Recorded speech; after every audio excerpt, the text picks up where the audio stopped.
YCP అధినేత మాజీ CM Jagan పై సొంత పార్టీ నేతలే ఫైర్ అవుతున్నారు. మద్యం, ఇసుక, ల్యాండ్ టైటిలింగ్ యాక్ట్ వంటి అంశాలతో ప్రజలు తీవ్ర వ్యతిరేకంగా ఉన్నారని, గతంలో అనేక సార్లు విన్నవించుకున్నా తీరు మార్చుకోలేదని వైసీపీ నేతలు ఇప్పుడు ఓపెన్ అవుతూ ఉండటం సంచలనంగా మారుతోంది.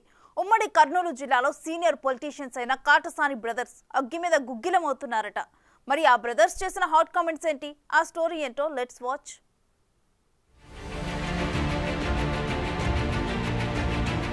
ఏపీలో 2024 ఎన్నికలు వైసీపీ కొంపముంచాయి. 2019 ఎన్నికల్లో ఉమ్మడి కర్నూలు జిల్లాలోని 14 నియోజకవర్గాలను వైసీపీ క్లీన్ స్వీప్ చేసింది. ఈసారి మాత్రం ఎన్డీఏ కూటమి 12 స్థానాల్లో విజయం సాధిస్తే ఫ్యాన్ పార్టీ 2 స్థానాలకే చతికిలబడింది. వై నాట్ 175 టార్గెట్ తో ఎన్నికల బరిలో నిలిచిన వైసీపీ ఊకదంపుడు ఉపన్యాసాలకే పరిమితమైందనే విమర్శలొస్తున్నాయి. రాయలసీమలోని 4 జిల్లాల్లో క్లీన్ స్వీప్ చేస్తున్నామంటూ లీడర్లు తెగ చెప్పుకొచ్చారు. కానీ ఊహించని రీతిలో ప్రజల తీర్పుతో కంచుకోటలన్నీ బద్దలవటంతో సొంత పార్టీ నేతలే నిరసన గళం వినిపిస్తుండటం చర్చకు దారితీసింది.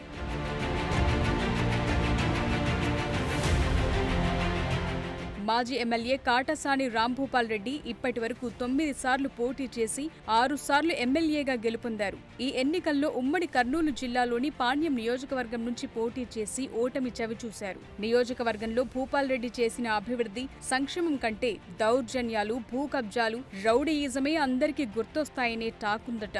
పేరు గొప్ప ఊరు దిబ్బ అన్నట్టుగా పాలనను కొనసాగించి మేలు చేశామనే సాకుతూ కీడే ఎక్కువగా చేశారని నియోజకవర్గంలో పెద్ద చర్చ జరుగుతోందట.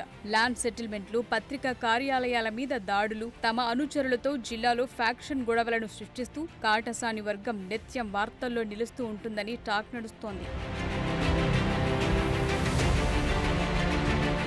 రాంభూపాల్ రెడ్డి కన్ను పెడితే చాలు దాన్ని సొంతం చేసుకోవటం కోసం అన్ని విధాలుగా ఇబ్బందులకు గురి చేస్తారని ఆరోపణలున్నాయి. అందుకు మరింత బలాన్ని చేకూరుస్తూ ఈ మధ్యకాలంలో రాంభూపాల్ రెడ్డి తమ ఆస్తులను ఆక్రమించారు, మమ్మల్ని కాపాడండి అంటూ పలు గ్రామాల్లో నిరసనలు తెలిపారు. ప్రచారం నిర్వహిస్తున్న సమయంలో కూడా తమ గ్రామానికి రావద్దంటూ ముళ్లకంచెలను కూడా ఏర్పాటు చేశారు. దాంతోనే రాంభూపాల్ రెడ్డికి చెక్ పెట్టి టీడీపీ వైపు ప్రజలు మొగ్గు చూపారనే వాదనలు వినిపిస్తున్నాయి.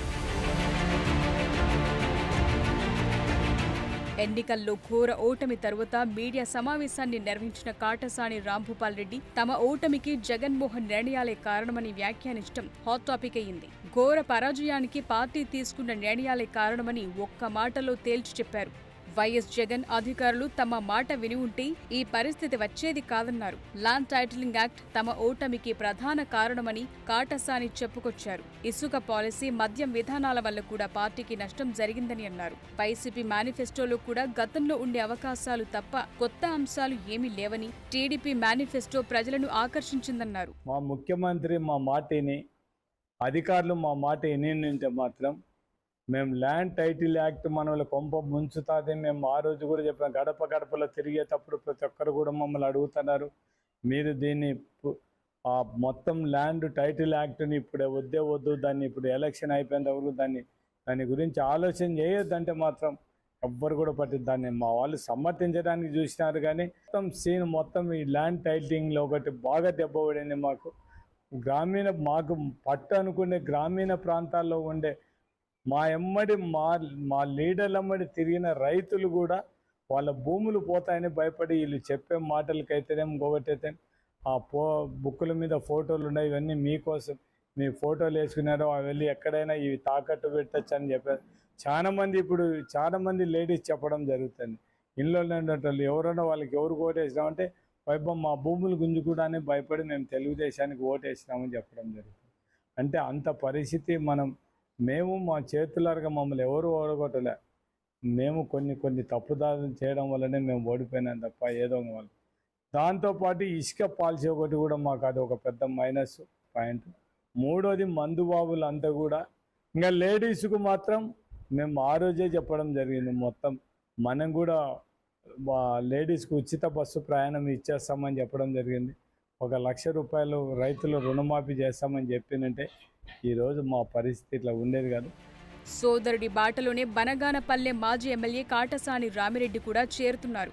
2 సార్లు ఈ నియోజకవర్గంలో ఎమ్మెల్యేగా పనిచేశారు. తాము అభివృద్ధి సంక్షేమం అందించి ప్రజలకు అందుబాటులో ఉన్నామని గతంలో అనేక సార్లు చెప్పుకొచ్చారు రామిరెడ్డి. కానీ అనూహ్య రీతిలో వైసీపీ ఘోర పరాభవాన్ని మూటగట్టుకున్న తరువాత ఆయన చేసిన వ్యాఖ్యలు కొత్త చర్చకు తెరలిపాయి. ఇటీవల ఫలితాల తర్వాత మీడియా సమావేశాన్ని నిర్వహించిన రామిరెడ్డి తాము ఓడిపోవటానికి గల కారణాలు సెకండ్ గ్రేడ్ లీడర్లతో సమావేశాన్ని ఏర్పాటు చేసి జరిగిన తప్పును సరిదిద్దుకుంటామని తెలిపారు. అయితే కాటసాని బ్రదర్స్ ఈ తరహా వ్యాఖ్యలు చేయటం పట్ల పార్టీ క్యాడర్లు అయోమయం నెలకొంది. కార్యకర్తల్లో ధైర్యం నింపటానికి ఇలా మాట్లాడారా, లేక తన ఆస్తులను రక్షించుకోవటానికి ఇలాంటి వ్యాఖ్యలు చేస్తున్నారా అనే అనుమానాలు వ్యక్తమవుతున్నాయి. భూదందాలు వంటి అంశాలు తెరమీదకు రాకుండా ఆస్తులను కాపాడుకోవటం కోసమే ఇలాంటి కామెంట్స్ చేస్తున్నారా అనే అంశాలు ఇప్పుడు జిల్లా వ్యాప్తంగా గుప్పుమంటున్నాయి. దాంతో కాటసాని సోదరుడు వైసీపీలో ఉంటారా, లేక పక్కచూపులు చూస్తున్నారా అని పార్టీ నేతల్లో కార్యకర్తల్లో కూడా చర్చ నడుస్తోంది. మరోవైపు కాటసాని బ్రదర్స్ తమ వ్యాపారాలు ఆస్తులను కాపాడుకోవటం కోసం నిత్యం అధికార పార్టీల వైపు మొగ్గు చూపుతారనే టాక్ కూడా బలంగా వినిపిస్తుందట. కాటసాని బ్రదర్స్ అసహనం వెనుక ఉన్న ఆంతర్యమేంటో తెలియక పార్టీ క్యాడర్ తీవ్రంగా కన్ఫ్యూజన్ అవుతున్నారట. కానీ వారు చేసిన కామెంట్లను పార్టీ అధిష్టానం కూడా ఏమాత్రం పట్టించుకోకపోవటం కూడా అనుమానాలు రాజేస్తోంది. దాంతో కాటసాని బ్రదర్స్ వైసీపీకి బై బై చెప్పనున్నారా, లేక కొనసాగుతారా అనే అంశాలు ప్రశ్నార్థకంగా మారాయి.